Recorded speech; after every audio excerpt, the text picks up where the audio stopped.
Okay, we're coming up on Stone Cold, Kato, and Terry. We're off there, but not. Hey, what's going on, boys and girls? I'm coming at you to chronicle a trip I did over the weekend to the Black Canyon of the Colorado River. And as I have mentioned in previous videos, if you live anywhere near the left lower corner of the US, this is a trip that you have to do. It is that awesome. It is a trip that doesn't take a lot of money, and although I am hanging out with superhero types, you don't have to be a superhero to be able to do this trip. Now, because my calling card on YouTube is to relay information to you guys, it's going to be more than just footage, of course.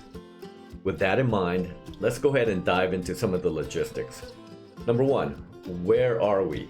The Black Canyon section of the Colorado River is right below the Hoover Dam, which is near Lake Mead.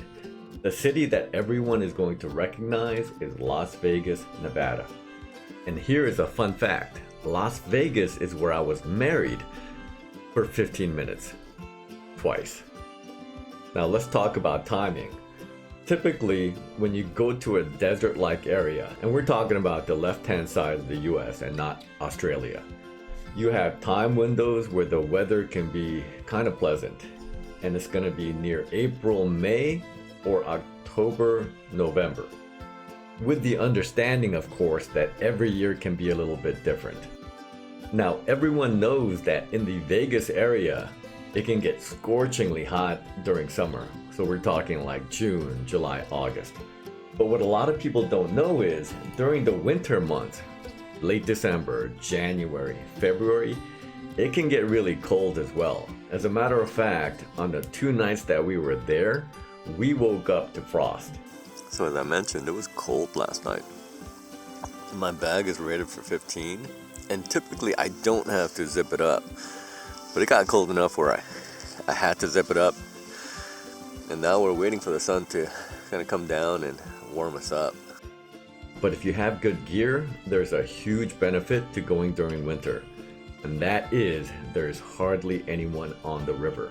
It means you don't have to deal with a lot of powerboat traffic. You don't have to stress out over campsites, which are all first come, first serve. And there's going to be hardly anyone in the hot springs.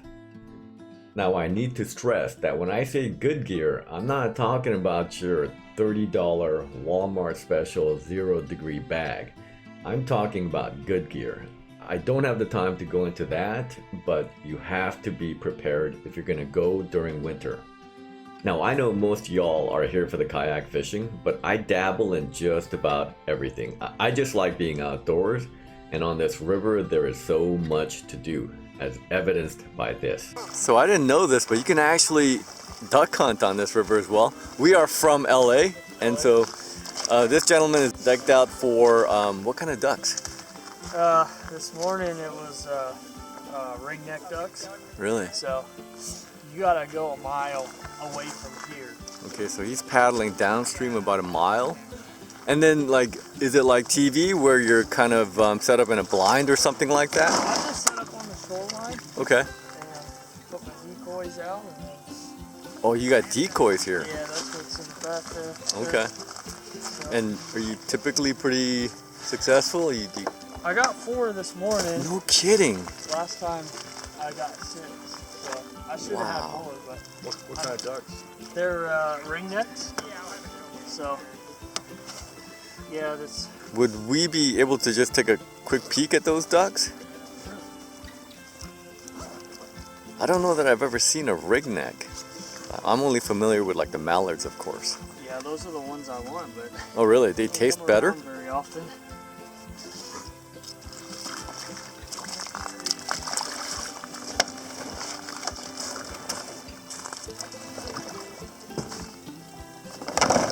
Okay, those are the decoys right there.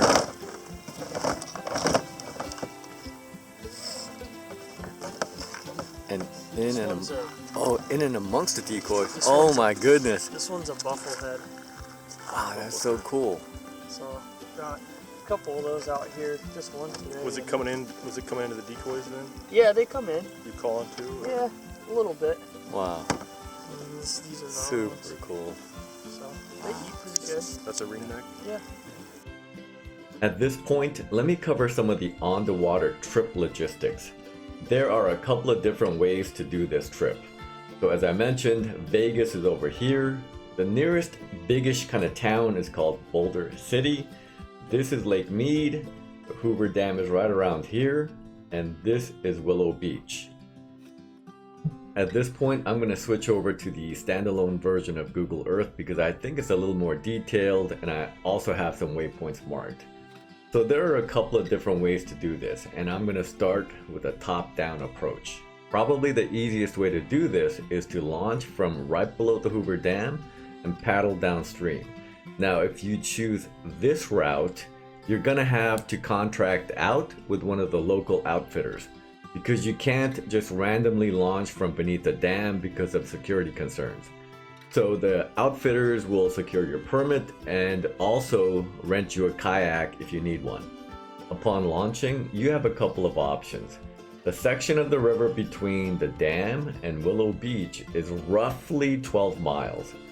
So if you only have one day and you are a pretty fit paddler, you can choose to paddle the entire 12 miles and then have the outfitters pick you up from Willow Beach and take you back to your car. I think the latest that they will pick you up is about 4 p.m., but do check with them. Most of the people will choose to do the river as an overnight trip, and almost all of those people will choose to overnight at Arizona Hot Springs, which is about 4 miles downstream from the dam. So let me zoom in here.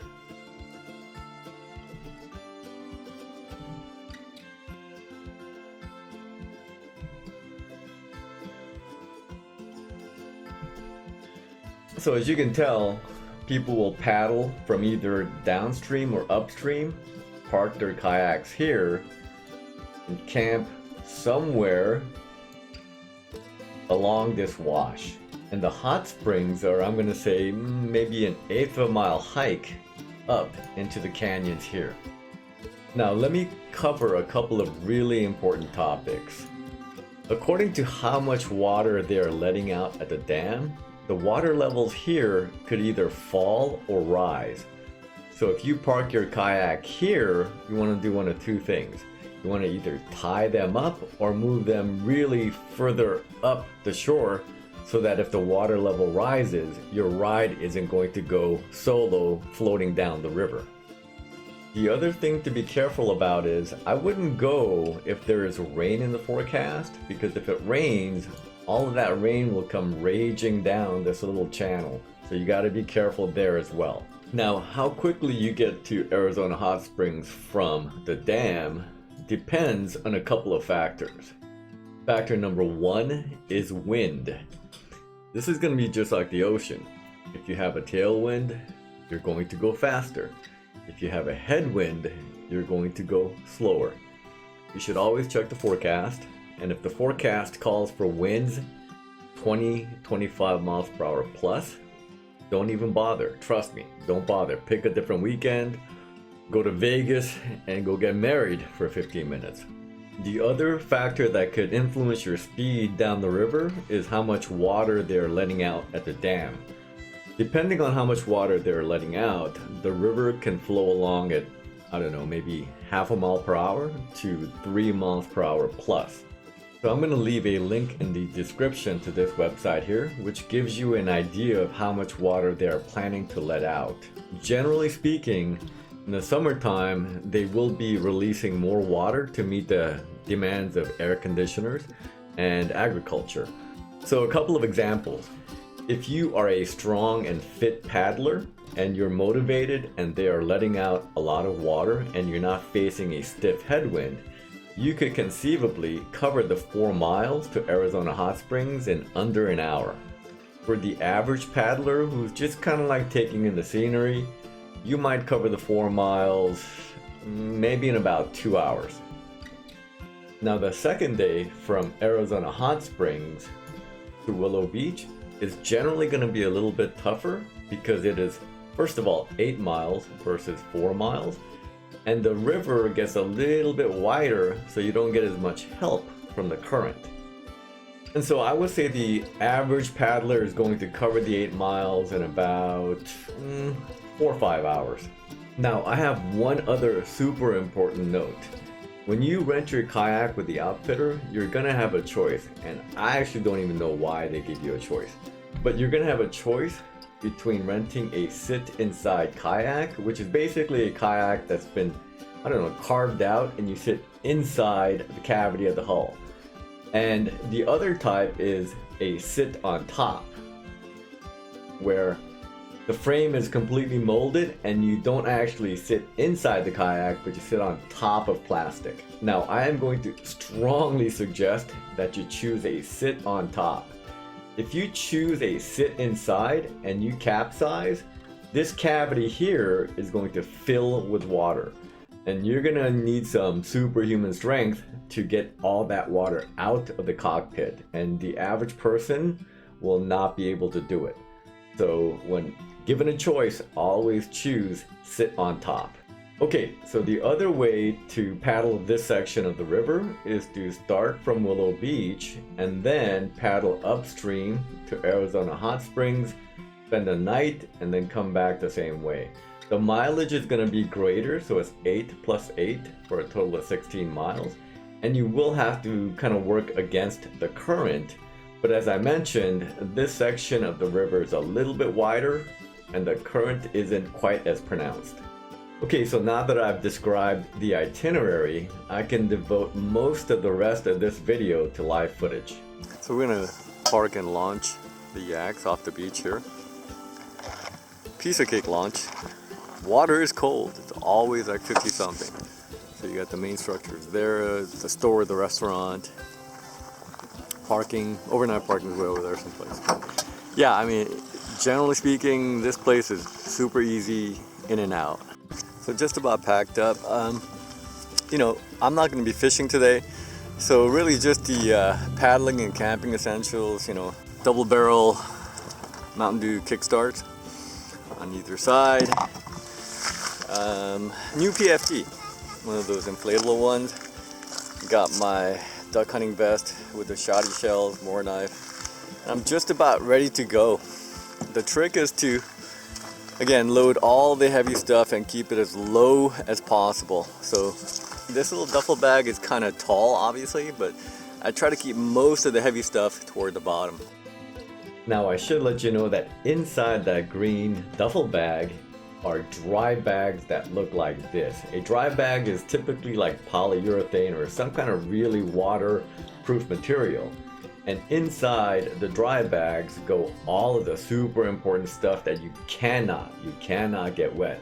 So for example, your sleeping bag is probably the top priority, especially if you have a down sleeping bag. You cannot afford to get that wet because it doesn't dry quickly and wet down does not insulate. Okay, and away we go. Gotta get out of the shallow water first before we deploy the rudder and the Mirage drive. Y'all know that. I have to apologize in advance.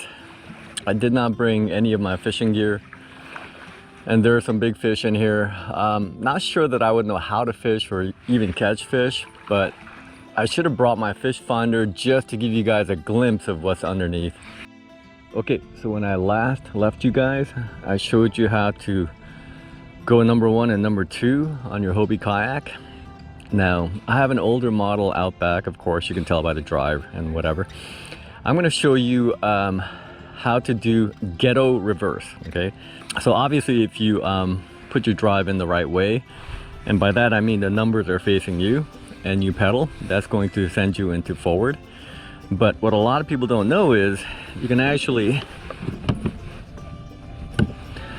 pull the drive out and put the drive in backwards, like so. And if you pedal here in this configuration, it'll actually pedal you in reverse, okay? That's your ghetto Hobie reverse. Okay, going up river, there, right there, that's General Y and G.I. Jane. they're kind of like the leaders of this particular clan, if you will. So they are the people who kayaked from Alaska to Seattle, and then they put on their backpacks and hiked from Seattle to LA, and then jumped on their bicycles and biked from LA to the southernmost tip of South America, Patagonia, something like that. Obviously very, very extraordinary people. And then in the canoe we got Stone Cold and Terry, and down low is Kato, and boy, that's a big husky. Probably goes like 80-90 pounds or something like that. And so most of these people are the same people that I did that bicycle ride from Death Valley to Mount Whitney Portal. I'm gonna give you guys a closer up view of the marina and the launch dock. It's a very nice area, and it's developed. Parking is super easy, with the consideration that it is, early January. Easy to launch your boat or your kayak. You got a restaurant and a store there. Yeah, very easy. So y'all probably cannot see this, but this water is gin clear, so I can look down. I can see little pods of bait fish, and I can see individual fish sometimes.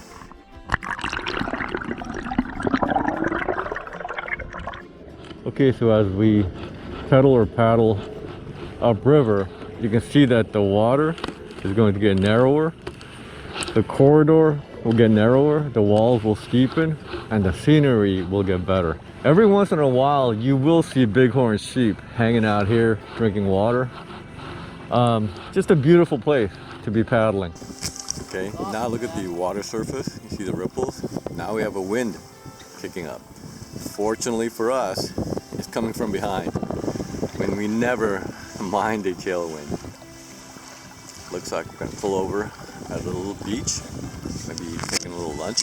And that's what this paddle is all about. You just kind of paddle along, and when you get tired or bored, you just pull over on a beach and relax and recharge. This dog is easily having the most fun out of all of us. I know, yeah. Easily. He is absolutely reveling. Look at this guy.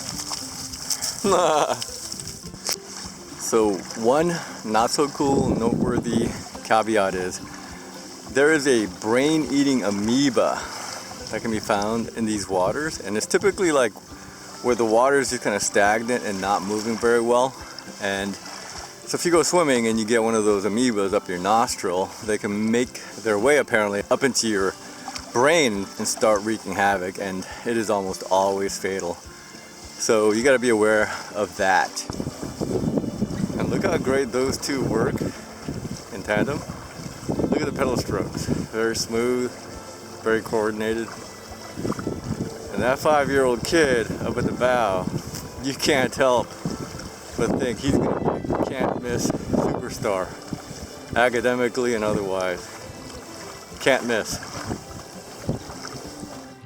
All right, so as I mentioned, go further upstream, it gets prettier, a little more rugged. Walls are starting to grow. Just an awesome area to paddle, no matter what you're into. Totally worth the 6-hour drive. All right, I got a little stowaway here, Jumped on board while I wasn't looking. Runaway kid? Yeah, grabbed my Mountain Dew kickstart. It looks like he's ready to rock. Okay, we are done with the Pirates of the Caribbean tour, and we're gonna be on our way. Here we go. So here's an example of one of the numerous beaches where you can simply just pull over, recharge the batteries, take a little lunch break, or do a little hiking and exploring into the canyons. And so you could easily camp back here, but of course, you got a couple of elements that you got to be on the watch for, right? Maybe falling rocks, and then of course, if it rains, it's going to come raging down here. So you got to be a little bit aware of your surroundings. Yep, so you can do some short hikes back here. Very cool.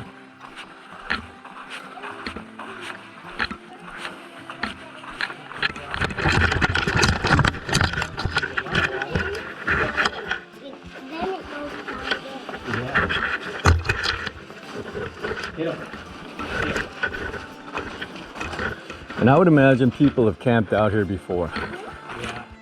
All right, we got up front, I think they call them coxswains, helping us. We are no longer bringing up the rear. We are mid-pack and quickly gaining on the leaders, right? Yes. All right, I'm gonna wig this up, watch. Look at all the water we displace. Look at that. Hearing all this.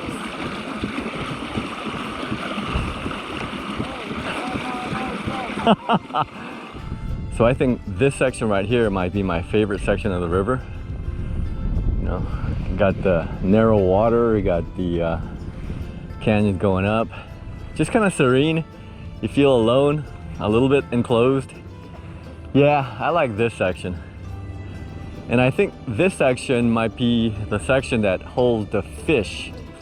All right, now, not only do I have one stowaway, now I got MI6 being MI lazy. So my game plan is to get close to the rocks, rub MI6 off like the useless barnacle that he is, and then be on my way. Watch. All right, so we're probably about 8 miles in, and you can tell we are arriving at our camping destinations. You see the little smokestacks at like 12 o'clock? Those are the bathrooms. So we are about to arrive at our campsite. Okay, so we're at the campsite. The campsite itself is nothing to write home about. It's just kind of brushy and just a place to maybe have a campfire, but you got to bring your own wood. You know, pitch your tent and spend the night. All the good stuff is on the water, of course. And then the hot springs are about, oh, I don't know, about a quarter-mile hike up there. All right, so you can tell water is flowing down.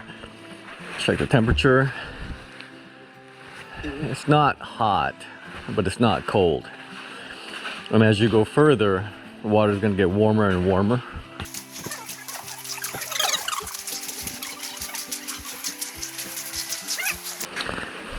Warmer.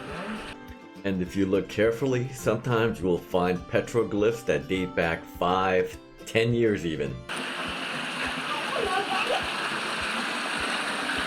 You know what a volcano is?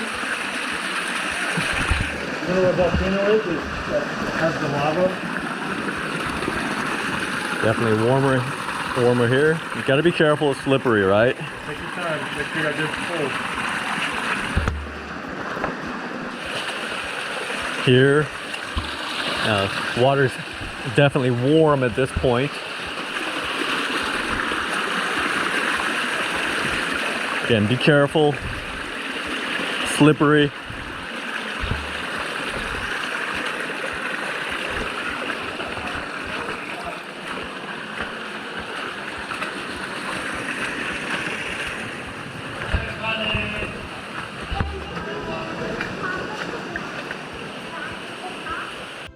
Now, just before you arrive at the hot springs, you're going to have to negotiate a somewhat rusty ladder that's about 25 feet tall. Look at this kid, freaking fearless.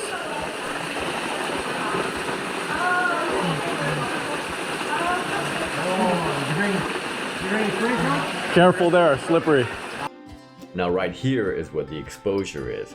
The transition from the last rung of the ladder onto the rock is dangerous. That rock can be wet and slippery, so you have to be careful here. Careful there.